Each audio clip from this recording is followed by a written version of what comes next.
Dentro da programação da 5ª Semana do Farmacêutico, o Conselho Regional de Farmácia do Rio Grande do Sul apresenta a palestra Reflexo Assistencial. Desculpa, essa acho que já foi, né?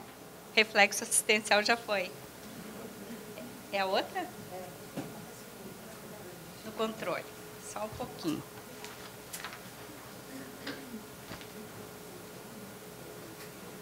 Deram o papel errado. Corrigindo. Então, dentro da programação da 5ª Semana do Farmacêutico, o Conselho de Farmácia apresenta a palestra Farmácia Clínica no Controle de Antimicrobianos em Hospital Pediátrico. Resultados a partir do gerenciamento de protocolos. Com a palestrante Marinei Riccieri. Ela possui graduação em Farmácia Bioquímica pela Universidade Federal do Paraná. É especialista na modalidade residência multiprofissional em saúde coletiva, com ênfase em saúde da família, pela Universidade Federal do Paraná. Ela é mestre em biotecnologia aplicada à saúde da criança e do adolescente das faculdades Pequeno Príncipe, com ênfase em farmácia clínica hospitalar. Ela é farmacêutica clínica, gerente de risco sanitário e especialista líder do Núcleo de Pesquisa Clínica do Hospital Pequeno Príncipe.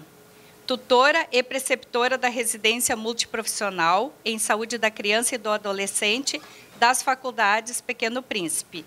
Também é membro da comissão assessora da farmácia hospitalar do Conselho de Farmácia do Paraná. Bem-vinda.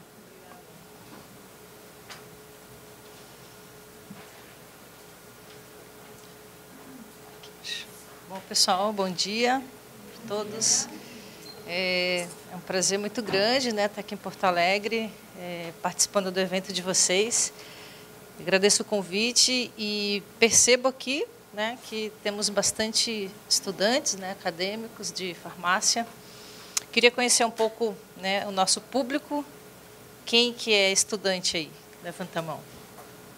A grande maioria, né? Acho que eu deveria ter feito a pergunta ao contrário, né? Quem já é profissional, está atuando aí na área hospitalar? Opa, bastante também. Então tá. Então, quando a gente, né, recebeu o convite para vir conversar com vocês aqui, para falar um pouco da nossa experiência de farmácia clínica lá no Paraná, especialmente no Pequeno Príncipe, a gente já trabalha, né, com a clínica quase 10 anos, ano que vem vai fazer 10 anos, o Hospital Pequeno Príncipe, depois do Erasto, acho que foi o segundo hospital em Curitiba que começou, né, esse cuidado ao paciente promovido pelo farmacêutico clínico. Então, os resultados que eu vou trazer aqui para vocês vai ser uma apresentação bastante focada em resultados, tá, de clínica, e ele vai trazer algumas questões de intervenções clínicas, mas ele é uma aula com bastante viés de custo, tá? Até teve um colega aqui na outra apresentação perguntou, né, a questão de custo, como é que a farmácia consegue demonstrar isso, enfim. Então eu vou apresentar um resultado que a gente considera assim de sucesso nosso, em como a farmácia clínica pode estar, né, impactando do ponto de vista do custo, né, que, infelizmente ou felizmente, é isso que sensibiliza o gestor para que ele possa contratar outros farmacêuticos, pensando aí, né, no hospital, digamos, filantrópico ou, né, particular, enfim. Bom, eu queria inicialmente apresentar, né, a instituição de onde eu venho, até para vocês entenderem, né, os resultados que eu vou mostrar, tá? Vem do que a gente chama complexo Pequeno Príncipe. Então, a gente é formado por uma faculdade, tá, onde a gente tem 5 cursos de graduação, entre eles farmácia, e 9 cursos de pós-graduação, e um deles é de farmácia clínica. A gente tem o Instituto de Pesquisa, onde acontecem os cursos de pós-graduação, né, estrito sensu. Até quem tem interesse, né, a gente tem 2 linhas de mestrado, uma linha de doutorado, são 6 linhas de pesquisa, né, com uma boa nota na CAPES. E a gente tem o hospital Pequeno Príncipe, né, promovendo aí assistência. Então, a gente desenvolve lá as pesquisas clínicas, as residências, multiprofissional de enfermagem, médica, acontecem no hospital. Então, a gente consegue transitar, isso é muito bacana, desde a graduação, a gente chama, né, o ensino, a pesquisa e a assistência. E um dos resultados que eu vou mostrar para vocês, né, vai demonstrar-se nitidamente, né, essa combinação entre o ensino, a assistência e a pesquisa. Muito bem, o Pequeno Príncipe é um hospital assim, considerado de grande porte. Hoje ele é o maior hospital exclusivamente pediátrico, nós só atendemos pediatria. A gente tem 390 leitos, 62 leitos de UTI, nessas 4 especialidades de UTI. E vocês vejam, né? Pediatria já é uma especialidade, né? E vejam que a gente tem mais 32 subespecialidades pediátricas. Então, é a especialidade da especialidade. Tá? É um hospital filantrópico, isso aqui é um ponto bastante importante, porque a gente depende de 62% de atendimentos do SUS.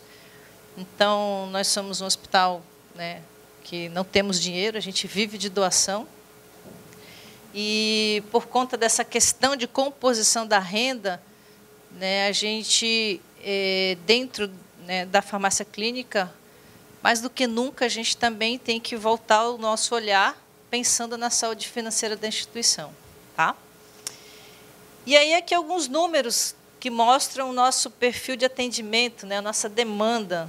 São uma média de 2.000 internações por mês, 1.300 cirurgias, transplantes cardíaco, hepático, renal, 2.800 colaboradores, né, bastante gente, sendo que 1.700 são da enfermagem. Né? Então, a gente tem um trabalho muito parceiro junto com a equipe de enfermagem nessa questão de suporte técnico de informação. Né? Então, a gente tem que estar trabalhando muito em conjunto, né, com esse time. E, recentemente, a gente foi acreditado, né, nível 1 pela UNA, agora em abril, maio desse ano. Muito bem, o nosso serviço de farmácia hospitalar, a gente diz que ele é misto, porque a gente hoje, 50% dos medicamentos são unitarizados, né? E outros 50% é dose individualizada. Hoje, vocês devem saber disso, existem 3 sistemas de distribuição de medicamentos, sendo que a dose unitária é considerado hoje o sistema mais seguro, né, digamos. E aí a gente está falando muito nessa lógica, né, de segurança do paciente. E para a pediatria isso é essencial, né, você entregar o medicamento já devidamente indicado e identificado para o paciente por horário de administração. A gente tem uma equipe de 12 farmacêuticos divididos nesses serviços, tá? E aí a gente tem aí o apoio de 5 residentes. A nossa residência lá multiprofissional, ela agrega cada ano, né, que se inicia 3 vagas, então entram sempre 3 novos residentes. E eu vou chamar bastante atenção aqui, porque com o início da residência, lá em 2013, foi como se diz, foi um momento assim, um divisor de águas para a farmácia clínica. Foi onde a gente conseguiu consolidar os nossos resultados, porque até então a gente trabalhava apenas com um farmacêutico clínico, né, dentro de um hospital com 390 leitos, se fazia muito pouco. Hoje a gente tem 2, mas aí a gente tem, né, o apoio desses 5 residentes, que eles são voltados essencialmente para a clínica. Tá? O nosso perfil lá de residência é, digamos, 90%, né, assistência ao paciente.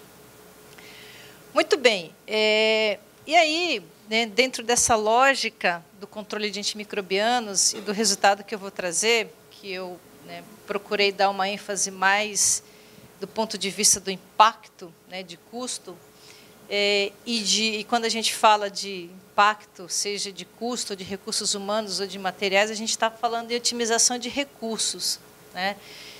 Então, hoje, um serviço que ele, digamos, já está consolidado, a gente tem 10 anos de experiência, em certo momento a gente já tem que avançar, né, em algumas práticas no sentido disso aqui mesmo, né, de tentar otimizar recursos. Então, trazendo um conceito aqui para vocês, o que é isso? É empregar técnicas para selecionar as melhores alternativas para atingir os objetivos desejados. Então, às vezes, o gestor lá tem uma verba, tem enfim, né, um dinheiro que ele quer gastar, e aí ele pode se fazer a pergunta, né, será que, né, com esse dinheiro é melhor eu comprar um equipamento, sei lá, um equipamento de raio-x ou uma ressonância, né, que vai me dar um retorno financeiro, ou é melhor eu contratar um farmacêutico? Tá? Então, essa pergunta, né, o gestor pode se fazer a todo momento, né? Quem vai trazer mais benefício, tanto do ponto de vista clínico, quanto do ponto de vista de custo. Tá? Então, aí vem a lógica do otimizar recursos. Tá? Que recursos são esses? Eu posso otimizar recursos humanos, materiais ou financeiros. Né? Um exemplo simples da gente otimizar um recurso material, né? Você pega lá uma folha de papel, vai imprimir, e aí, para você, né, também na lógica da sustentabilidade, né, da economia, você imprime frente e verso. Você está otimizando o recurso material. Por que isso é importante hoje em dia, gente? Né? Porque você vai otimizar recurso quando você tem excesso de capacidade produtiva, você tem muita gente, digamos, muito funcionário, e aí, sei lá, né, os funcionários, alguns não estão na sua capacidade total de produção, o que é raro na área da saúde, né? Porque na área da saúde, nos hospitais, a gente tem uma escassez de recursos de todos os tipos. Assim, eu estou falando de uma experiência de hospital público, de SUS, né? Principalmente de recursos financeiros e de recursos humanos também. Tá? Então, é nesse sentido que a gente, né, tem que ter aqueles insights, aquelas ideias geniais para a gente poder, com o pouco que a gente tem, estar mostrando resultados satisfatórios para o gestor. E qual que é a relevância de você otimizar recursos? Se a gente, né, enquanto Brasil, tivesse um cenário ideal, qual seria esse cenário ideal? Onde as necessidades de saúde são limitadas, ou seja, né, os problemas de saúde todos são conhecidos, a epidemiologia, não se tem problemas novos, doenças raras que exigem, né, muito gasto, né, para poucos pacientes, e cada vez mais diagnósticos novos estão sendo realizados, e aí precisa-se de um investimento em saúde. Os recursos infinitos, que não é o caso, tá? E custos estáveis e decrescentes. Esse seria o cenário ideal. Mas a gente vive hoje, na lógica dos hospitais, né, num cenário onde as necessidades tendem a ser ilimitadas, os recursos são finitos, principalmente os recursos financeiros, tá? E os custos são sempre crescentes. Tá? Então, é diante desse cenário que a gente, né, tem que emplacar a farmácia clínica. Então, a experiência que eu vou trazer aqui para apresentar para vocês é de um hospital, né, pediátrico, onde, através de um programa de controle de antimicrobiano que a gente, né, criou, assim, consolidou, na verdade, né, ele já existe, né, há um certo tempo, mas a gente consolidou nos últimos 3 anos. E, especialmente, né, a gente vai conversar aqui sobre o antimicrobiano, tá? Classe farmacológica bem específica. Bom, eu não sei se vocês, né, à medida que vocês já fizeram leituras ou estudaram, toda vez que a gente vai, né, colocar lá indicadores ou resultados relacionados a controle de antimicrobiano ou uso de antibióticos, a gente vai se deparar com esse termo aqui na literatura, né, Program Antimicrobial Stewardship, né, que é como se fosse uma espécie de diretrizes que organizações internacionais, principalmente americanas, delinearam uma série de estratégias que, se você colocar em prática, né, você vai obter resultados clínicos importantes no controle do antimicrobiano, ou seja, da infecção, minimizar a toxicidade e, né, secundariamente, você vai diminuir, impactar sobre a resistência bacteriana. Então, a gente adotou algumas estratégias, né, dessas diretrizes para a gente poder fazer a gestão do antimicrobiano, né? Então, se expertises mundiais, né, fizeram essa experiência com nível de evidência A1 na literatura e funcionou, então vamos tentar fazer, né, e ver se funciona também. Então, né, algumas atividades desse programa são coisas simples do dia a dia, que eu trouxe alguns exemplos, né? A escolha adequada do antimicrobiano, e pode parecer meio curioso isso, mas tirando o infectologista, que é o especialista, né, antimicrobiano, é raro o médico que sabe fazer uma prescrição adequada do antimicrobiano, do ponto de vista da indicação. Tá? Os intensivistas, né, adquirem um pouco mais de experiência em relação a isso, mas a gente observa assim que, né, existe uma deficiência da parte médica em relação à indicação adequada do antimicrobiano. Tá? Então, a gente consegue atuar bastante nesse sentido aqui. Questão de dose, via e duração da terapia antimicrobiana, tá? A gente também vai avaliando. Muito bem, como é que eu organizei aqui, né, a nossa fala? Em 3 grandes eixos para mostrar o trabalho, né, desse programa de controle de antimicrobiano, que eu dividi em estrutura, processo e resultado. Então, quando a gente fala em estrutura, a gente vai pensar, obviamente, em recursos humanos, e aí eu vou mostrar que recursos humanos, né, quantos farmacêuticos, médicos, né, a gente tem para trabalhar. A infraestrutura. Quando eu falo em processo, né, é exatamente processo de uso do antimicrobiano na instituição, desde a prescrição até a administração, como é que isso está parametrizado, e as estratégias que a gente utilizou para controle. E o resultado, eu vou mostrar para vocês alguns indicadores nossos, né, algumas intervenções, perfil de intervenção que a gente faz, e vou mostrar, né, numa segunda parte da aula, os resultados econômicos que a gente já pôde demonstrar. Muito bem, então, né, com relação à estrutura, como é que a gente trabalha lá? A gente tem um médico infectologista, uma determinada carga horária, a gente tem o farmacêutico e a gente tem o microbiologista. Quando a gente vai ler lá nas diretrizes do stewardship, minimamente, para você comprar um programa eficiente de manejo de antimicrobiano, esses são os 3 profissionais essenciais. Tá? Então, e ele fala, né, que o farmacêutico aqui, né, ele tem que estar colado no médico infectologista, né, como se fosse realmente uma parceria. O sucesso do programa é isso.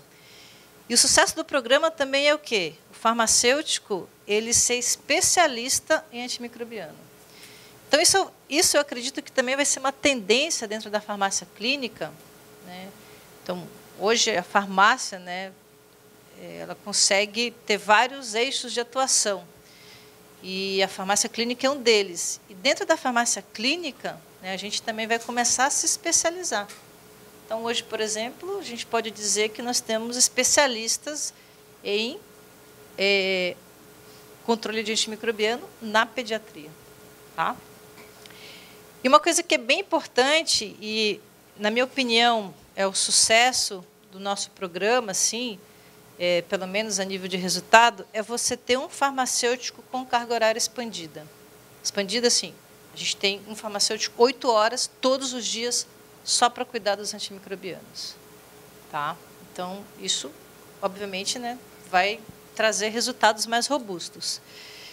E aí, o que a gente precisa de recursos materiais para a gente pedir do nosso gestor?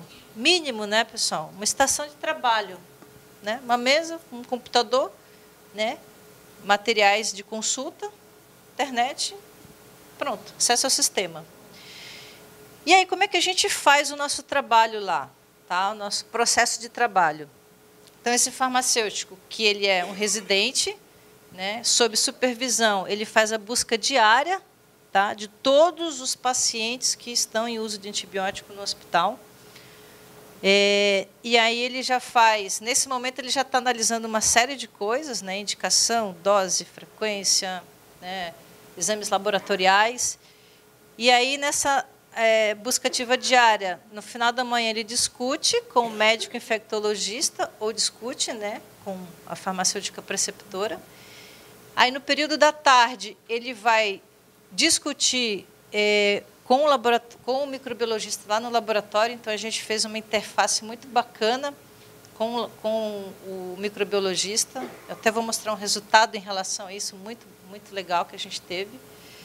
E aí a gente, né, à medida que tiver alguma proposta de intervenção, né, de mudança da prescrição, a gente faz o feedback para o prescritor e aí ele vai decidir, né, se vai mudar ou não a sua conduta médica.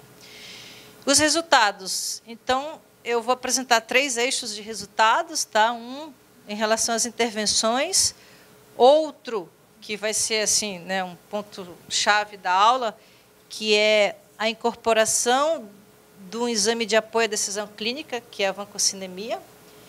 E aí, por último, esse indicador de classificação de hemoculturas consideradas contaminantes, que é fruto dessa interface que a gente começou a fazer com o laboratório de microbiologia.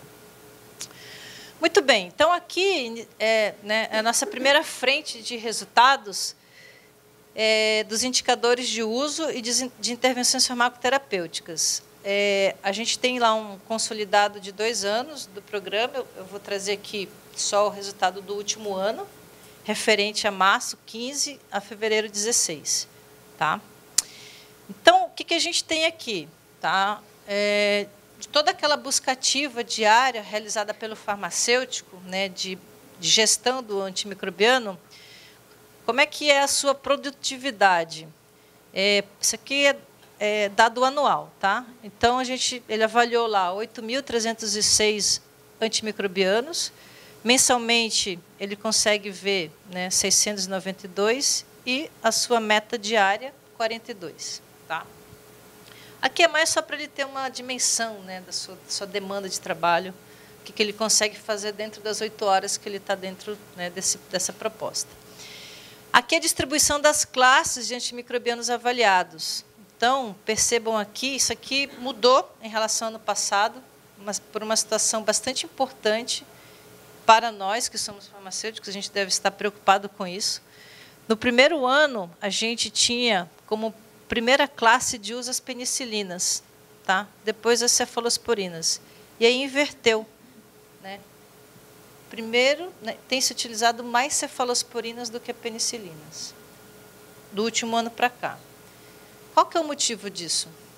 Que é um motivo que não é local, ele é nacional. Falta, cadê? Falta da... Exatamente, falta das penicilinas, né? Um desabastecimento nacional das penicilinas, refletido aqui diretamente no perfil de uso. Tá? Então, isso aqui é muito ruim, porque a gente tratava todas as nossas pneumonias com penicilina cristalina. Embora possa não parecer verdade, mas a gente tratava, né? E hoje, como não tem penicilina cristalina, ele já começa com uma cefalosporina de 3ª geração. Então, isso futuramente vai ter um impacto de resistência, pode ter certeza. Tá? Então, isso é uma preocupação para nós também, que, enfim, né, todos nós seremos pacientes um dia. Né? Muito bem. O número de intervenções farmacoterapêuticas, aqui a gente não chama intervenções farmacêuticas, né? A gente chama farmacoterapêuticas porque, como a gente tem um trabalho junto, né, com o residente de medicina, a gente tem o programa de residência médica, são 3 anos agora. Né? O R1 de medicina, ele passa pelo campo que o R1 de farmácia está passando, né? Nessa parte aqui. E eles trabalham lado a lado. Né? Então, e muitas das vezes, se não todas, o farmacêutico que ensina como o médico deve prescrever um antimicrobiano. O farmacêutico R1. Por isso que eu digo com bastante propriedade, assim, porque é uma experiência que eu observo no dia a dia, que o médico, você veja, ele já está formado. Ele chega lá, ele não sabe a classe dos antibióticos. Quais são as cefalosporinas? Não sei, não sabe. Tá? Então, a gente observa essa deficiência também da formação médica. Aqui é só um número, né, uma série histórica, então isso oscila muito, isso depende. Por que oscila, né, esse número de intervenções? A cada 4 meses, a gente faz rodízio dos residentes nossos. Né? São 3, cada 4 meses, né, tem um rodízio. Então, isso aqui depende muito do desempenho de cada um. Né? Então, você veja, se eu for considerar aqui esse trimestre, né, talvez essa residente aqui teve um melhor desempenho, né, na atuação desse campo. Bom, aí o indicador que a gente compila lá é em relação ao percentual dos antimicrobianos submetidos à intervenção farmacoterapêutica, tá? E a proporção entre esse ATM analisado por intervenção proposta. Sim, resumindo. Qual foi a classe que mais teve intervenção? Ou seja, que mais teve, digamos, problema, né, na prescrição? Nesse ano aqui, antifúngicos, tá? 16%. Isso quer dizer, quando a gente coloca em razão, que a cada 6 antifúngicos prescritos, eu tenho, né, um erro, digamos, né, um problema. Então, isso aqui é legal para a gente poder direcionar, né, a nossa atenção. Opa, antifúngico e quinolona, a cada 7 um erro, né, eu tenho que estar mais atento. Não posso deixar passar, né, nenhuma análise, pelo menos, dessas 2 classes. Então, isso é muito dinâmico também, tá? Ano passado, quem estava aqui ocupando o primeiro lugar era ciprofloxacino. Aí você faz um trabalho de intervenção, de educação médica, né? Aí a tendência é que melhore, né? Um outro indicador que a gente faz lá, isso aqui é uma novidade, digamos, que é uma coisa até que a gente vai publicar agora, quando a gente vai estudar lá, né, na literatura, problemas relacionados a medicamentos, né, PRM, tá? Então, tem alguns problemas assim clássicos que a gente chama de macrocategorias, né? Então, por exemplo, problema de dose, problema de farmacoterapia não adequada, farmacoterapia insuficiente, medicamento desnecessário. Vejam, são classificações gerais, né? Aqui eu não estou dizendo que a dose prescrita é do antimicrobiano ou a farmacoterapia insuficiente é do antimicrobiano. Embora a gente esteja falando aqui só do antimicrobiano. Mas, né, apresentando esse PRM de uma forma geral, ele pode ser aplicado, né, em qualquer cenário da farmácia clínica, não só no controle antimicrobiano. Então, a primeira classificação que a gente faz é essa, né, de identificação. Então, não é surpresa, tá? A dose é o principal problema encontrado. Na pediatria, mais ainda, né, porque todas as doses são calculadas por miligrama quilo dose ou quilo dia, diferente do adulto, que é sempre uma dose cheia, plena. Né? Tá? E aí, seguida de outros PRMs. A novidade que a gente traz... acabei não colocando aqui. Eu vou mostrar ali na sequência. É que, dentre esses PRMs aqui, a gente faz um detalhamento, um desdobramento para o antimicrobiano. Tá? Então, por exemplo, farmacoterapia não adequada. Puxa, né? O que é isso exatamente? Então, é justamente essa subcategorização que a gente faz. Tá? Que a gente elencou lá 42 categorias de intervenções específicas para o antimicrobiano. Então, um exemplo, aqui poderia ser o uso de cefalosporina de terceira geração para bactérias do grupo CESP. Né? A gente sabe que não pode. Então, isso é uma subcategorização específica do antimicrobiano. Então, a gente chegou nesse rigor de detalhamento em relação às intervenções. Eu achei que estava o slide aqui, mas não está. Mas é mais ou menos isso. E aí a gente também tenta localizar dentro da cadeia terapêutica aonde que a gente está mais atuante, né, dentro da parte do antimicrobiano. Então a gente divide aqui, ó, as intervenções dentro da cadeia terapêutica, onde que elas ocorreram. Então aqui são os serviços clínicos, né, que a gente oferece dentro do hospital. Então a gente tem lá o controle de antimicrobiano, tem interface com o laboratório, tem a visita multi, tem o segmento, tem a análise de prescrição lá na dose unitária e tem o gerenciamento de protocolo. Né? Então, que parte da cadeia está mais robusta, né, em termos de atuação. Claro que a gente espera que seja aqui, porque aqui, né, eu tenho um farmacêutico, né, só fazendo isso. Tá? Enfim, né, a nossa surpresa também foi aqui, ó, Laboratório de Microbiologia. Né? Quanto a gente conseguiu contribuir à medida que a gente vai lá, olha as placas junto com o microbiologista, né, e ele vai nos ensinando, sim, relembrando, né, algumas coisas, e a gente vai discutindo, porque ele tem uma visão de bancada e a gente tem a visão clínica, né, como é que o paciente está. Será que essa hemocultura, né, esse estafilocoagulase aqui é uma contaminação ou é uma infecção? Então, quando a gente faz essa discussão, nossa, é riquíssimo. Tá? Vou mostrar o resultado para vocês. E aí, né, a questão da aceitabilidade das intervenções, eu vi que de manhã teve um debate interessante em relação a isso, né, como é que é essa abordagem com o médico, como é que o médico nos enxerga enquanto parte da equipe. Né? Eu acho que isso é muito tranquilo. Né? A gente tem assim, desde o começo, a gente sempre teve uma experiência muito boa em relação à abordagem médica.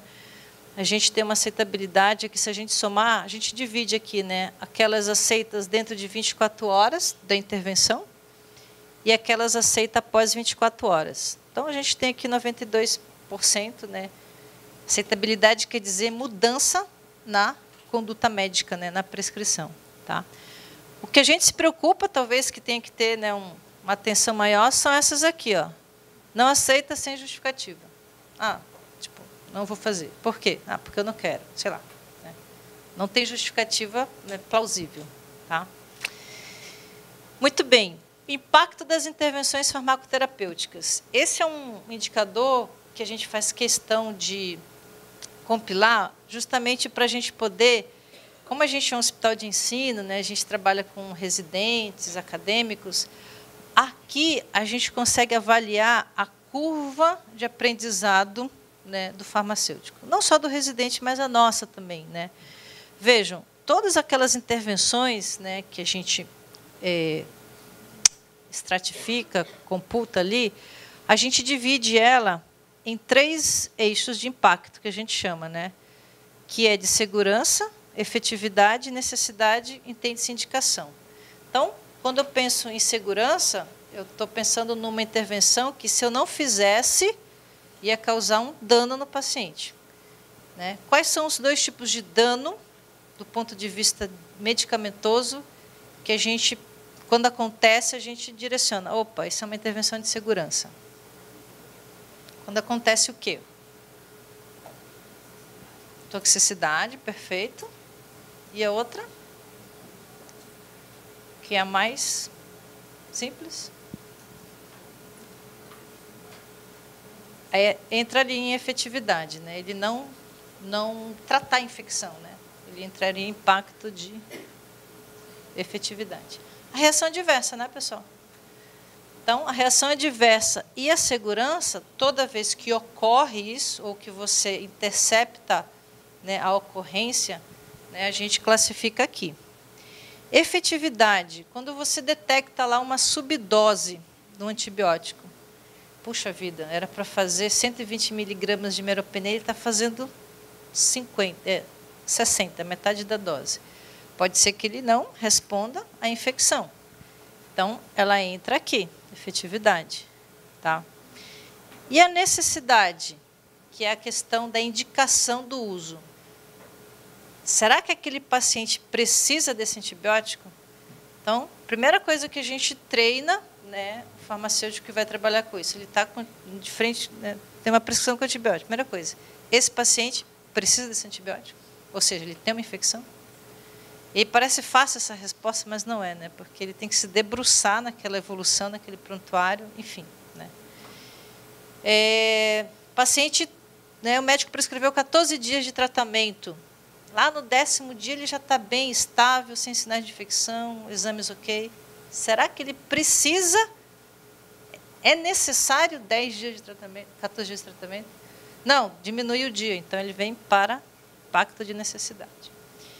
Pergunta, na opinião de vocês, qual dos 3 eixos de intervenção vocês considerariam o mais difícil de fazer?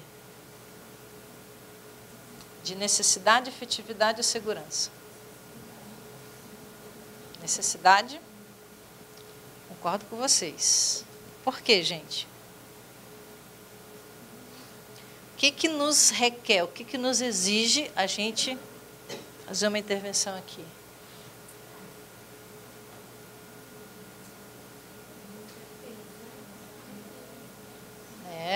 Tem que ter muita segurança, né? Muito conhecimento, principalmente conhecimento, tá? Principalmente. Então, por que a gente avalia a curva de aprendizado do farmacêutico aqui? Isso aqui foi muito bacana, porque no ano anterior, o primeiro percentual maior era a efetividade, que, na minha opinião, sim, são intervenções muito simples. Você tem um livro, tem uma literatura, tem um paciente com peso, tem uma dose. Você vai começar a checar as coisas. Você faz isso, às vezes, muito automaticamente, né? E aí, né, não requer assim, tanto raciocínio clínico. Segurança também. Você vai lá ver a evolução do paciente, né, se ele tem propensão a ter algum evento ou não. Agora, aqui, né, aqui a gente tem que estudar, né? Então, no primeiro ano, a gente tinha, primeiro lugar, efetividade, necessidade, segurança e necessidade lá no final. E esse ano, a gente teve intervenções de necessidade em primeiro lugar. Tá? Então, isso aqui também explica uma relação muito próxima do farmacêutico com o infectologista. Porque o que ocorre? Essas intervenções, dificilmente ou nunca, você vai fazê-las sozinho. Você sempre vai discutir com o infectologista antes e vocês vão, né, tomar a decisão juntos. Tá? Por isso que a presença dele aqui é bastante importante. Então, nesse ano, a gente entende que houve um bom desempenho, né, da equipe, né, de farmacêuticos, principalmente do residente.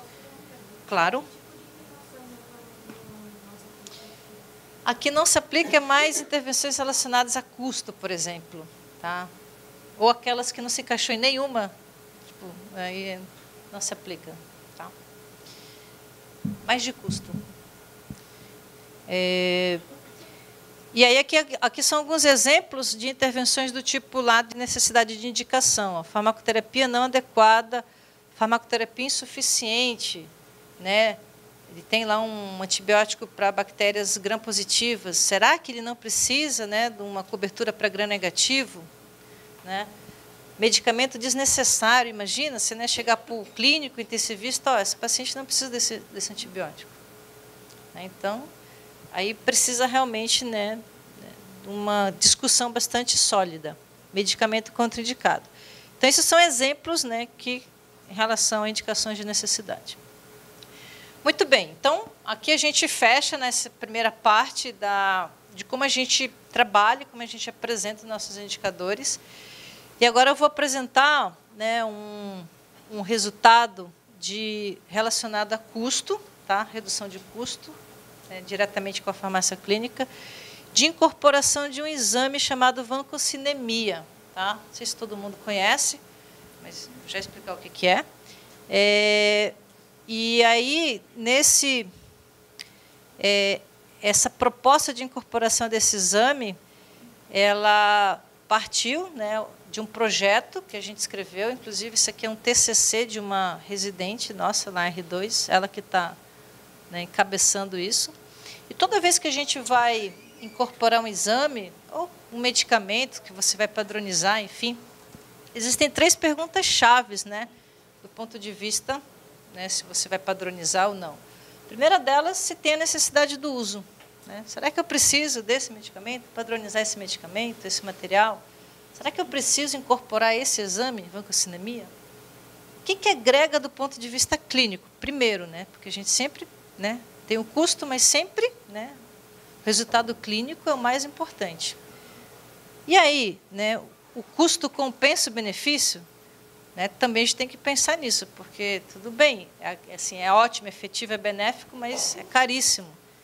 tem condições, né? Então, tem que ter essa balança, né, de custo, né, acessível. Então, por que a gente quis muito, desejou, precisa, né, da vancocinemia no hospital, principalmente pediátrico, tá? Uso de linezolida, tá? Linezolida é um antibiótico de amplo espectro para bactérias gram-negativas. Ele é um antibiótico caro, tá? E aí, lá pelas tantas, ano passado, o gestor financeiro do hospital, né, hospital no vermelho, né, e ele olhando a curva ABC todo mês, e ele reparou lá que a linezolida, o tempo todo na curva A, nos top 5 lá da curva A. E aí ele chegou, ó, né, está gastando muita linezolida, tipo, gastando em termos financeiros, né? O que está acontecendo?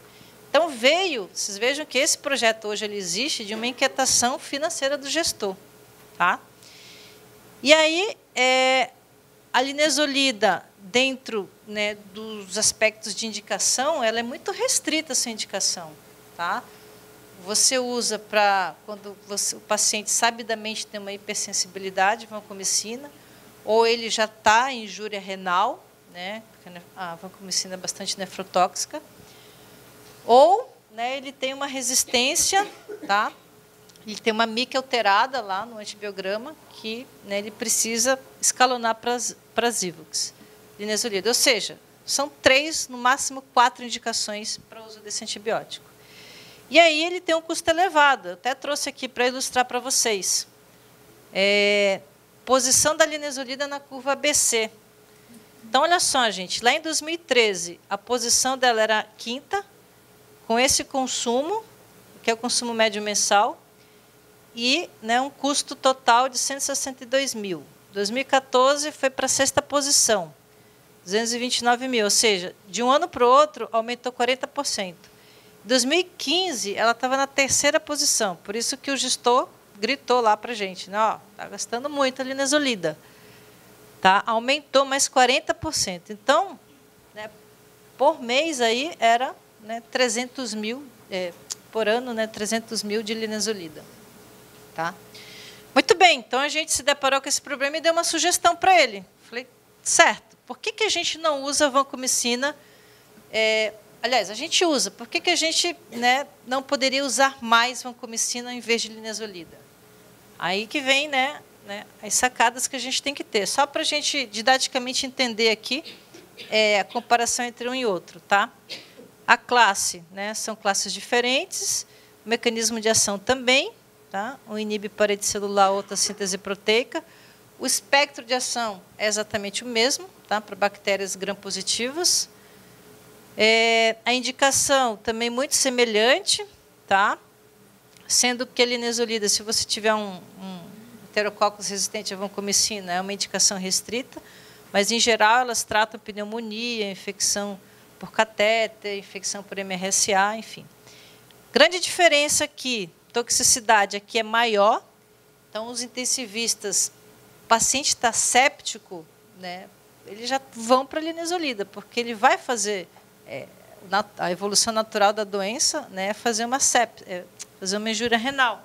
Então, ele quer ficar tranquilo com o paciente dele. Então, ele já vai para uma linezolida. Por quê? Porque como é que eu vou usar a vancomicina em pediatria, no neonato prematuro, sei lá, em qualquer idade, no escuro? No escuro, assim, sem você saber de fato que a dose que você está dando, que está lá no livro, né, mas, enfim, na prática a teoria é outra, né, cada paciente é único na sua farmacocinética, e aí ele fica muito inseguro. Ele começa a vancomicina, no segundo ou terceiro dia, por vezes, a gente observava, ele tinha que escalonar para esse medicamento, onde o custo é infinitamente maior. Vou mostrar aqui o preço da bolsa.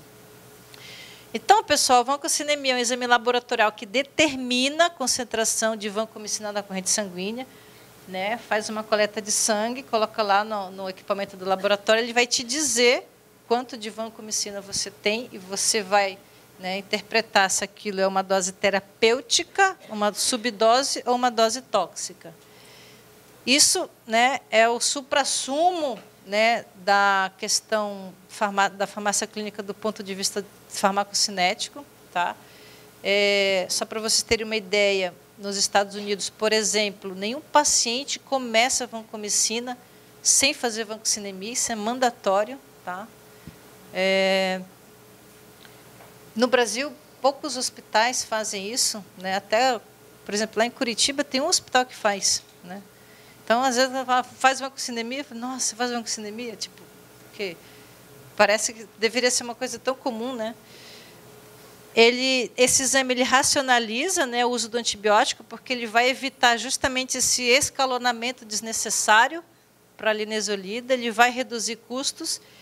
E aí a gente tinha um laboratório, que tinha lá o equipamento, só que não tinha os kits, porque o kit é muito caro. Né? Um kit de vancocinemia custa R$2.000, R$3.000. Tá? É um exame caro, tá? Comparado, por exemplo, aos exames para ser exame de rotina.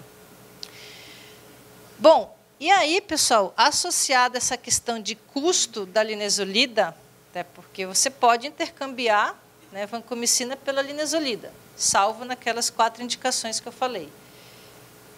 A gente tinha mais um problema que a gente se deparou, que tem tudo a ver com a atuação do farmacêutico dentro do controle de infecção de antimicrobiano, que é você traçar esse perfil de sensibilidades e resistência.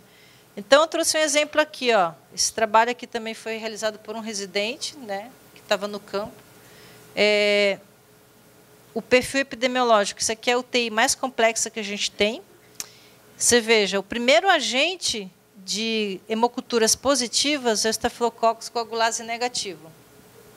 Germe de pele, aparentemente, né, assim, sem muita, como é que a gente chama? Que não é muito invasivo, digamos, como um Staphylo aureus patogênico, a palavra. Tá? Mas, claro que, diante de um quadro, né, de uma criança séptica, imunodeficiente, né, ele, né, faz facilmente infecção. Por um lado, isso aqui é muito bom. Uma UTI que tem como principal agente o Staphylococcus coagulase negativo, nossa, você tem que, né, agradecer, né, a toda a equipe, né, por esse controle, né, de bacteriano que a gente chama. Quem trabalha no hospital aqui sabe dizer? Dá um exemplo do perfil de agente de alguma das UTIs? Alguém conhece? Não? Do germe que infecta as UTIs. Pronto. Bactérias gram-negativas, altamente patogênicas, Klebsiella como principal agente. Né? Então, e normalmente o perfil das UTIs são esses, né? Primeiro agente, bactérias gram-negativas, que a gente sabe que são mais patogênicas. Então, aqui a gente tem um perfil interessante. Porém, o que chama a atenção nossa? Quando a gente vai lá, quando a gente traçou o perfil de sensibilidade do Staphylococcus coagulase negativo, a gente se deparou com uma resistência à linezolida de 12%. Resistência à linezolida, pessoal, que é o último antibiótico, né, digamos, é o fim de carreira assim, para bactérias gram-positivas. Depois dele, tem o que usar. É o último. Tá? E um Staphylo coagulase, não produtor de coagulase, que é um germe de nada. Assim, tá? Então, diante dessa questão de custo e de aumento de resistência bacteriana, a gente propôs um diagnóstico, né, a incorporação da vancocinemia na instituição. Então, a gente fez um diagnóstico de viabilidade. Tá? Isso aqui são dados, né, reais do hospital. Então, a gente pegou um período de 3 meses, de agosto a outubro de 2015. A gente fez o estudo de todos os pacientes que estavam usando linezolida nesse período. Então, a gente quantificou o número de bolsas e aí a gente comparou. Né? Se esse paciente que usou linezolida, ele usasse vancomicina com a vancocinemia, como é que seria do ponto de vista de custo? Tá? Então, vamos lá. Foram 25 pacientes do SUS. Então, esses 25 pacientes, eles utilizaram 247 bolsas e teve um custo para o hospital de 54 mil. Se esse paciente tivesse utilizado vancomicina, e ele tinha critério para usar, né, porque a gente observou isso, ele gastaria 570 bolsas e teria um custo para o hospital de R$ 3.000. Tá? Então, aqui é o preço de 220, e o preço do frasco da vancomicina, 5,40. Uma diferença bem grande, né? Muito bem. Bom, mas aí a gente precisa agregar o custo da vancocinemia, né, do exame. Então, isso aqui era tudo uma estimativa, né? Então, esses 25 pacientes, a gente estimou, eles precisariam de 81 exames de vancocinemia, que dá, a gente fez uma estimativa bastante alta, inclusive, né, 3,2 exames por paciente. O laboratório nos passou uma projeção de custo, né, desse exame, é R$ 26,11, por isso que eu digo que é um exame caro. Tá? E ele é tão caro, eu estava justamente apresentando esse resultado semana passada no evento que a gente teve lá em Curitiba, só para a gente ter uma ideia de comparação. E o nosso diretor administrativo estava na mesa. E aí, a pergunta que ele fez, que eu vou fazer para vocês, é a seguinte: por que ele é um exame caro? Quanto custa um hemograma no hospital? Só para a gente fazer uma comparação. Porque esse aqui, ele está usando o vanco, ele vai fazer um exame de rotina. Quanto custa um hemograma? Quem tem noção aí? 25 centavos? É chute? É chute. Não é tão pouco assim, né? É um pouquinho mais. Custa de R$ 2 a R$ 3 você consegue fazer um hemograma. Preço de custo, né? Preço de venda é outra coisa. Veja, R$ 26 é muito caro. Quanto custa uma diária hospitalar, né, paciente do SUS? E eu fiquei surpresa com esse dado, porque ele falou, né, o nosso diretor administrativo. Dependendo do problema de saúde, custa menos do que R$ 26. Uma diária do SUS. Que o SUS paga, né, para o hospital. Na verdade, não é quanto custa. Para a gente, às vezes, pode custar mais, né? Mas o SUS paga, ele chega a pagar, às vezes, R$ 24 uma diária hospitalar. Então, veja, é um exame caro, certo? Então, se a gente chegar lá para o diretor e falar assim, a gente precisa de vancocinemia. Quanto é? R$ 26 o exame. É o suficiente? Não, né? Então, por isso que a gente tem que fazer alguns demonstrativos. Muito bem, então, esses 25 pacientes gastariam R$ 2.000. Então, a conta aqui é fácil, né? Linezolida, o hospital gastou 54 mil para tratar os 25 pacientes. Se tivesse utilizado vancomicina mais vancocinemia, gastaria 5 mil, né? Teria uma redução de 49 mil em 3 meses, pessoal. Tá? Quando eu projeto isso para 12 meses, eu tenho lá uma perspectiva de economia de R$ 196 mil. Tá? E aí a gente apresentou isso para ele, na época lá, ano passado. Esse ano, acho. Aí ele perguntou o que a gente precisaria para começar a fazer vancocinemia, lógico, né? Com essa economia. Falamos, bom, precisa comprar o kit, enfim, né? Então, a gente começou, tá? Que é justamente esse projeto aqui, ó. Monitorização de vancomicina em população pediátrica. Então, a gente está validando o método, usando o equipamento do hospital com o HPLC lá da Federal, tá? Então, é um projeto aprovado pelo CEP. Eu vou mostrar para vocês resultados de abril a agosto de 2016. A gente tem uma amostra de 62 pacientes, 113 coletas, o que dá isso aqui é vida real, tá? Hoje, o que tem acontecido, que dá 1,8 coletas por paciente. E a gente tinha projetado 3,2. A gente já está, né, no lucro aqui. Muito bem. E aí, pessoal, a gente entra dentro de um campo muito interessante aí para vocês, para nós farmacêuticos, que é as análises farmacoeconômicas. Toda vez que a gente vai fazer algum tipo de trabalho nesse sentido, a gente se depara com 4 tipos de análises, tá? Custo-minimização, custo-benefício, custo-efetividade e custo-utilidade.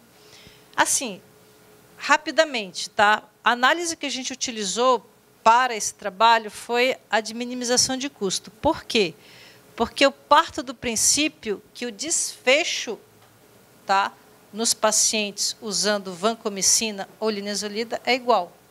Tá? Desfecho é igual. Ele tratando com um ou com o outro, ele vai se curar da infecção.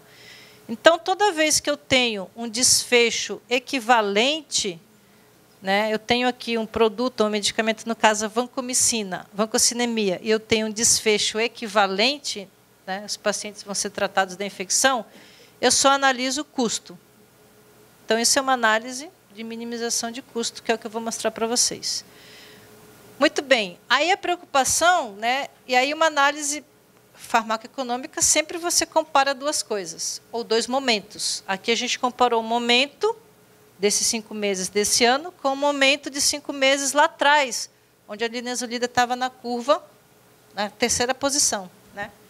Então, a gente aplicou aqui, a gente primeiro foi caracterizar a amostra.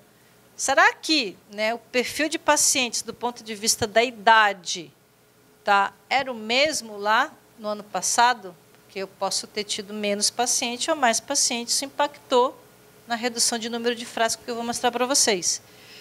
E aí a gente aplicou um cálculo estatístico aqui, com um p-valor de 0,03. A gente sabe que o p significativo é menor que 0,05. A gente dividiu em faixas etárias, tá? Então, vocês podem observar que houve uma diferença de 294 pacientes a menos em 2016. Muito bem. Só que esse P aqui não nos favorece, porque ele quer dizer que existe diferença entre as faixas etárias. E, de fato, ó, aqui foi menos 20, aqui menos 208, menos 150, aqui já foi, né, um valor positivo. O que favorece é o seguinte, para o nosso resultado que eu vou mostrar na sequência. Em 2016, com a intervenção da vancocinemia, eu tive menos pacientes pequenos, tá? Isso quer dizer que são pacientes com pesos menores, logo, eles vão usar doses menores. E eu tive pacientes com pesos maiores, logo, a tendência é você usar doses maiores, ou seja, você gastaria mais antibiótico, né, em 2016, porque eu tenho pacientes maiores. Tá? Muito bem, então como é que foi isso? Então, a gente comparou o consumo de linezolida em número de frascos entre 2015, sem a intervenção, e 2016 com a intervenção. Então, aqui é mês a mês. Então, a gente observa que, né, houve redução de frascos, de 760 foi para 291, o total, e de uma média de mês de 152 caiu para 58. O consumo de vancomicina, lógico, se ele diminuiu linezolida, a tendência era aumentar a vancomicina. Aí a gente teve uma grata surpresa, porque ela também diminuiu, pouco, mas diminuiu. Tá? E aqui a gente explica essa diminuição a uma outra estratégia de intervenção, que é justamente das hemoculturas, que eu vou explicar lá no final. O fato é que diminuiu também, tá, o número de frasco de linezolida total, né? Por conseguinte, a média também. Aqui é só uma forma diferente da gente ver esse gráfico, né? A diminuição mês a mês da linezolida. Então, pessoal, foi menos 469 frascos de linezolida a R$ 220. Tá? Então, teve um impacto de redução de 62%. E vancomicina, um impacto de redução de 22%. Tá? Menos 786 frascos. Tá? Incorporando a vancocinemia, que custa R$ 26. Tá? Quanto que isso custa? Quanto que isso custou, quanto que isso deixou de ser gasto por um hospital filantrópico do SUS que vive de doação? R$ 107 mil em 5 meses. Tá? Mais R$ 5 mil de vancomicina. Né? Então, pensem como o nosso gestor, né, ficou feliz, né, de ver esses resultados aqui. Tá? Adivinha qual foi a primeira coisa que a gente pediu para ele quando a gente apresentou parcialmente isso aqui? Tratar o farmacêutico, né? Porque quem faz isso aqui é o residente, né? A gente consegue fazer isso porque tem o residente. Depois eu vou mostrar ali os nossos recursos humanos, tá? Muito bem. Então, aqui é só um apanhado geral. A gente já está finalizando. Então, a gente reduziu, né, nesses dois medicamentos, R$ 113 mil. Isso dá uma média mensal de 22 mil, porque a gente, né, a gente tem um resultado de 5 meses. Então, se a gente projetar para 12 meses, né, caminhando nessa efetividade, aí a gente tem uma projeção de gastar 272 mil reais a menos com esses 2 antibióticos. Quando a gente estimou lá, era 196 mil, né, quando ele falou, o que vocês precisam para começar? Então, a gente está aí, né, num ganho de 38% sobre o que a gente, né, estimou. Bom, pessoal, mas aí, né, tirando a parte de custo, outra coisa que é importante a gente considerar, em primeiro lugar, é justamente isso aqui, ó, a efetividade da vancomicina com a voxinemia. Porque você está propondo a incorporação de um exame para que o teu tratamento seja mais o quê? Para que ele seja efetivo, né? Trate a infecção e não cause nefrotoxicidade. Porque você vai dosar a vancocinemia justamente para saber que ela não está tóxica a ponto de causar uma reação e não está subdose a ponto de não tratar a infecção. Então, a pergunta-chave da pesquisa é, dos pacientes que vocês acompanharam, quantos, de fato, finalizaram o tratamento com a vancomicina e a vancocinemia? Tá? Então, a gente tem essa resposta aqui, ó. 9 pacientes de 62 precisaram ainda com vancinemia escalonar. E que bom que precisou, porque eles tiveram, quais foram os motivos? Insuficiência renal aguda, que é esperado do medicamento causar isso. Então, a vancocinemia deu segurança para afirmar que realmente ela era o agente causador. Vancocinemia alta, ou seja, estava no valor, né, de toxicidade, então, mesmo ajustando a dose, o paciente precisou escalonar. E outros 3 não tinham motivo, né, de ter escalonado a vancomicina. Tá?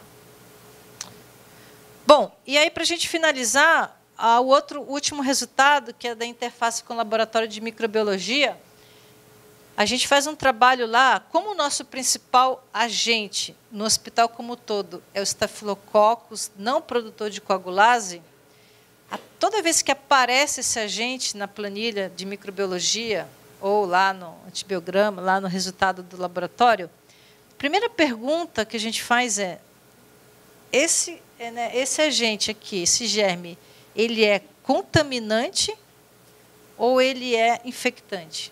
Ele está causando contaminação e infecção. Por que isso é super importante? Porque, assim, é muito comum, isso dá segurança para o médico, né? Ele viu lá, hemocultura positiva, Staphylo não produtor. Ele vai colocar vancomicina. Até porque 90% dos nossos Staphylos são resistentes à oxacilina. Então, ele tem que usar vancomicina. Tá? Ele não vai ter essa discussão, essa análise de ver, né, será que é contaminação. Então, isso fica, né, na nossa competência. Então, aqui é só para mostrar para vocês que, em um ano de trabalho que a gente incorporou essa metodologia, né, de incluir o microbiologista na discussão, a gente coletou no hospital 6.304 hemoculturas. E aqui a gente acha que tem o uso irracional de pedidos de hemocultura. Tá? Muita hemocultura sendo solicitada. Não precisaria de tudo isso. O segundo passo que a gente está trabalhando é justamente isso aqui. De 6.304 hemoculturas, olha quantas foram positivas. 842. Dessas, quantas foram positivas para Staphylo não produtor de coagulase? 387. Tá? E aí a gente para. Pá, positivou para Coccus gram positivo, Staphylo não produtor. Aí a gente entra. Então, o que o microbiologista vai nos perguntar, eu identifico ou não identifico? O que é identificar? É você identificar a espécie. Se é um Staphylococcus epidermidis, se é um hominis, né? Enfim, tem vários tipos lá. Precisa saber, né, o tipo, né, a espécie?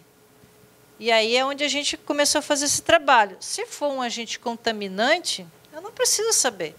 Se você me falar lá que é um não produtor de coagulase, está tudo bem, né? Tipo, qualquer um que apareça não vai fazer diferença nenhuma. Um não é mais patogênico que o outro, tá? Então, é nesse momento que a gente para com o laboratório e fala, ó, esse não identifica, esse identifica, esse não identifica. Porque a gente tem o conhecimento clínico do paciente. Então, pessoal, a gente interceptou 207 identificações de estáfilo não produtor. Cada identificação custa R$17. Tá? Então, tudo bem, vocês podem pensar, é um valor irrisório. De fato é, R$3.000. Tá, tudo bem. Mas aqui, ó, 54%, né, dos estáfilos a gente considerou como contaminação. Ou seja, pode ter sido 54% de tratamento a menos de antibiótico iniciados. Por isso que o que a gente acha, isso é uma inferência, que o fato de ter reduzido também o número de vancomicinas foi por conta disso aqui. Tá? Porque a gente chegou à conclusão que era contaminação e ligava para o médico. Ó, tem uma hemocultura positiva, mas é contaminação, não precisa fazer o tratamento. E aí eles ficam, nossa, não precisa, só que aí realmente tem que ter, né, uma equipe bancando isso, né, um infectologista bancando isso. Não, não precisa. Né? E aí, obviamente, com todo o apoio que a gente dá de informação para eles. Tá? Então, pessoal, resumindo aqui, né, lembra lá da posição da linezolida? Ela estava na 3ª posição ano passado. Esse ano, até julho, ela caiu para a 15ª posição. Então, olha quanto que a gente reduziu, né, com esse antibiótico. Tá? Eu não vou nem comparar com o salário de um farmacêutico por ano, né, para não ficar muito catastrófico assim, né? Mas, enfim, aqui eu acho que a gente conseguiria contratar assim, tranquilamente, né, incluindo os impostos do farmacêutico, aí, uns 2 farmacêuticos bem tranquilo. Tá? E aí, né, qual que é o contingente de pessoas que trabalham, né, para fazer esses resultados? Então, a gente tem lá um médico infectologista com uma carga horária de 20 horas por semana, até 20 horas por semana. Nem sempre ele se dedica esse tempo todo, né, porque a gente dá muito suporte para ele. Quando ele chega para a gente, já está tudo assim, mastigado, né, para discutir o caso com ele. A gente tem, né, a farmacêutica clínica preceptora especialista em controle antimicrobiano, que tem uma carga horária de 18 horas por semana. E, nesse caso, é eu que faço essa função. Como eu acabo dividindo minhas atividades no hospital com outras coisas, é o tempo que eu consigo dedicar. Por isso que a gente treina, a gente abriu um campo da residência justamente para isso. Então, tem uma farmacêutica lá que ela fica 40 horas por semana e todo o louvor dos resultados eu devo, né, ao trabalho do residente. A gente tem uma farmacêutica residente destacada para o projeto de vancocinemia, 10 horas por semana, porque a gente não consegue fazer isso na rotina, fazendo outras coisas, porque isso precisa de uma logística de coleta, de horário, que você tem que coletar no vale, então tem que ser 30 minutos antes da próxima administração, então você tem que ir lá, conversar com a equipe de enfermagem, com o laboratório, é uma função. Tá? Então, a gente teve algumas coletas que, só pelo valor da vancocinemia, você já coletou depois da dose. Né? Então, uma farmacêutica cuida disso. A gente tem uma farmacêutica clínica na UTI, que ela cuida da UTI, mas ela também cuida dos antibióticos da UTI. Então, a gente também ela faz bastante intervenções que entram no nosso indicador. A gente tem um residente R1 de medicina, que eu falei no começo, ele trabalha 8 horas por semana lá, ele trabalha colado com esse residente aqui, é uma dupla, analisando os antibióticos. Isso aqui é muito legal, porque o que eles não sabem, né, de farmacologia, farmacocinética, eles ficam bobos assim quando a gente começa a falar umas coisinhas para eles. E o que a gente não sabe de clínica, vão ter um médico do teu lado, imagina o quanto você não vai sugar dele. Né? Então, é uma combinação perfeita. Assim. E a gente tem aqui o microbiologista, obviamente, né, com toda a sua carga horária disponível aí para estar trabalhando. Tá? Então, pessoal, né, a ideia era, né, trazer essa experiência nossa do Pequeno Príncipe, mostrar como é que é o nosso trabalho lá, focado, né, controle antimicrobiano, mostrar a importância, né, do ensino, da pesquisa e da assistência trabalhando junto. tá? Quem tiver alguma pergunta, obrigada pela atenção de todos.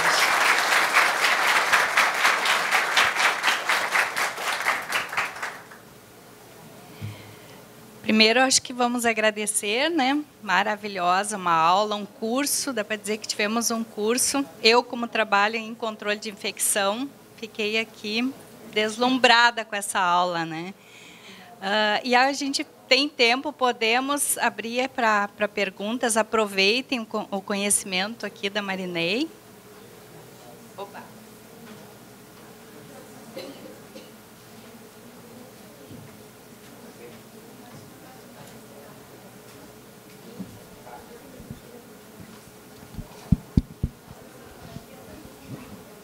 Oi, bom dia. Sou Ana Paula, sou farmacêutica do controle de infecção também. Então, eu fiquei com uma dúvida em relação ali aos coagulase negativa na hemocultura, tá? Vocês só descartam em relação pelos dados clínicos do paciente ou vocês veem o tempo de incubação da hemocultura, se positivou na amostra 1, na amostra 2, acesso periférico, central? Certo. É só a clínica do paciente que vocês dizem que é contaminante? Boa pergunta. Na verdade, assim, quando é a primeira hemocultura, coagulase negativo, se ele não tem clínica, está sem antibiótico, a gente vai pela evolução, dado clínico do paciente. Se o paciente tem uma segunda hemocultura, tá, e aí isso se repete, que é uma segunda hemocultura positiva, mesmo assim a gente ainda utiliza o dado clínico, porque é o jargão da medicina, né? A clínica é soberana. Então, a gente já teve situações de o paciente ter 2 hemoculturas positivas, dias diferentes, e não ter clínica. Então, não vai tratar, ele está bem. Se ele tiver alguma descompensar de alguma forma, fazer alguma febre, aí, tem aquele coagulase, então ele era infectante, daí eu vou começar o tratamento. Porque dificilmente, porque é um coagulase, né? Dificilmente ele vai, já evoluir para uma sepse, né? Ele estaria com sinais de clínica, tá? Quando aparece em hemocultura periférica de cateto mesmo agente, aí a gente já fica mais atento realmente, 2 agentes, difícil, né, contaminar o cateto e contaminar o periférico, né? Mas essencialmente a clínica. Por isso que a gente treina muito o farmacêutico para ele entender da clínica de infecção, tá? Só outra coisa. Não, é isso. Obrigada. E, nesse caso, considera tempo de... Tá. E o tempo que você falou, né? O tempo de incubação a gente vai utilizar quando você tem hemocultura de catéter e periférica coletada ao mesmo tempo, né? Isso. Aí a gente utiliza esse tempo para você, né, assim, saber se é uma infecção de catéter ou uma infecção de corrente sanguínea, né? Mas, geralmente, quando positivo as duas, não, é infecção. Então, eu vou ver o tempo de crescimento para eu dizer se é do catéter. Se é do catéter. Pronto, vou tirar o catéter fora. É mais para direcionar se é do catéter ou não. Tá? E, lógico, se tem um estafilococcus crescendo com 50 horas, 40 horas, né, é importante o tempo de crescimento também. Vocês fazem vancinemia? Ótimo. Qual é o teu hospital? É hospital público?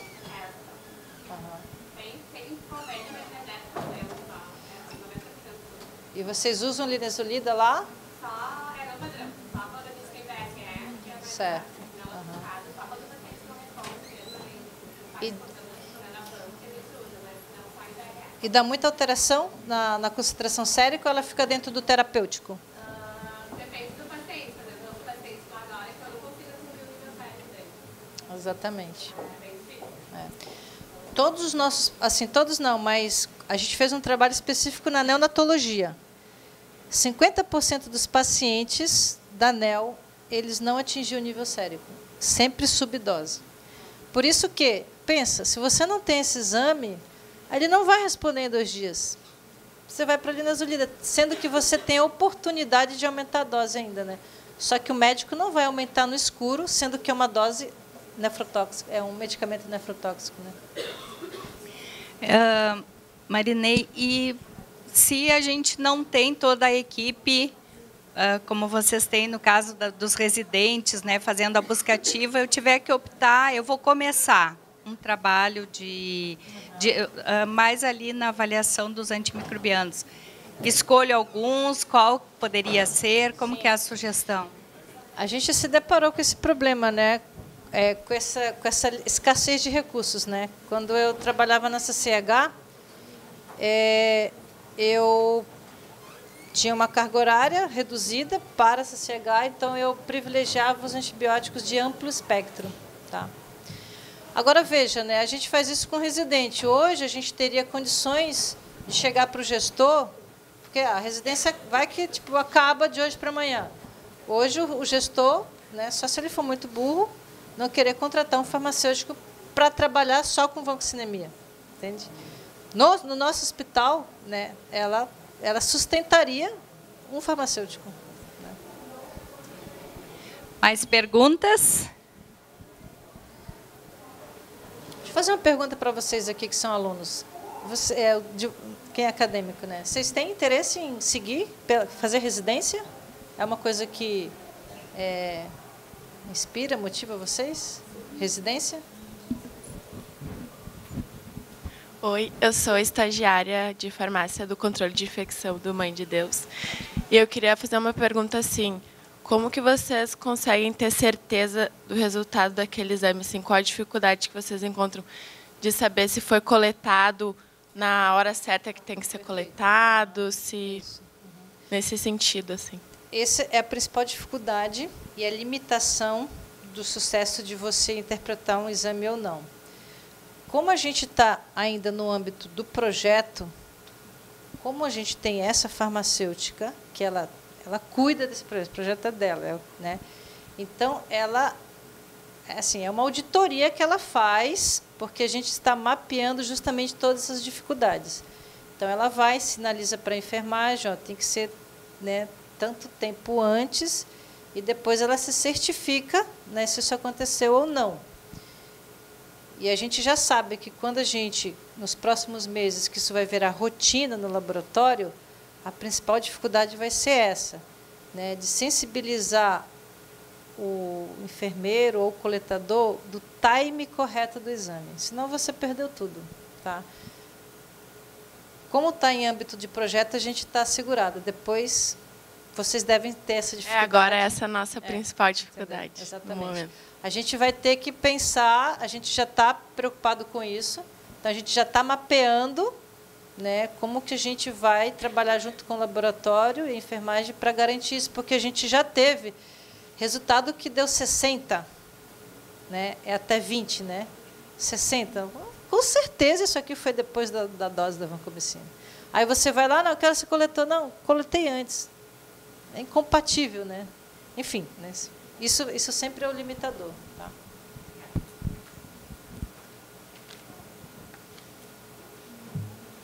Mais perguntas?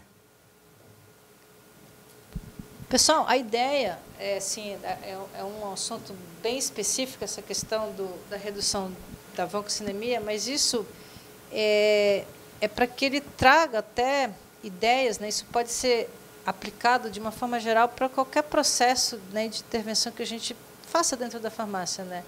Então é legal a gente, né, despertar para isso também, né? Vou replicar aqui uma fala do nosso gestor financeiro, diretor financeiro. Ele fala assim: é muito fácil convencer um gestor financeiro, um gestor administrativo. Só você mostrar uma planilha de custo para ele, quanto que você vai gastar incorporando tal coisa e quanto que isso vai te dar de retorno. Assim, para ele é fácil, né? Enfim, mas a gente tem que até chegar nesses números, né? Mas, enfim, né, a gente cada vez mais tem que pensar na saúde financeira da nossa instituição, né, e começar a ter esse viés, né, de custo, assim, que eu acho que é importante. Né? Eu acho que, assim, complementando nessa tua fala, duas coisas muito todo foi importante, mas assim que me chamou bastante atenção. Uma coisa que tu citaste, a importância do conhecimento, porque aqui a gente tem, né, tem profissional, mas tem bastante aluno. Lembrando assim que a gente sem conhecimento a gente não tem respeito para discutir, e principalmente com o médico, que ele estuda bastante, normalmente ele sabe bastante. Então tem que ter conhecimento, sim, tem que ir atrás, né, e especializar. E outra coisa, a importância dos dados, indicadores, né, os indicadores robustos, importantes, onde foi mostrado tanto a parte de segurança, de qualidade, como a parte financeira, porque assim, ó, quem trabalha com os gestores, principalmente os administrativos, eles enxergam números. Só que a gente tem que ter um número bem organizado, bem convincente, não é chegar e jogar qualquer número, né? Então, dessa forma, é como a gente pode conquistar, melhorar a nossa equipe, né?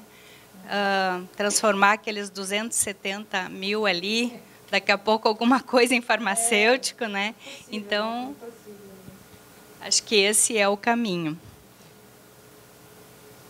Mais perguntas? Alguma sugestão? Então, tá. Agradecemos, em nome da Comissão de Farmácia Hospitalar, também do Conselho, que tem alguns que conseguiram participar aqui. A gente ficou muito feliz, a sala lotada, e muito feliz por ter conseguido a tua agenda também para estar aqui. Muito obrigada, obrigada a todos. Muito bom! E não esqueça, pessoal, o jantar, né, sábado, e também tem o boteco, né?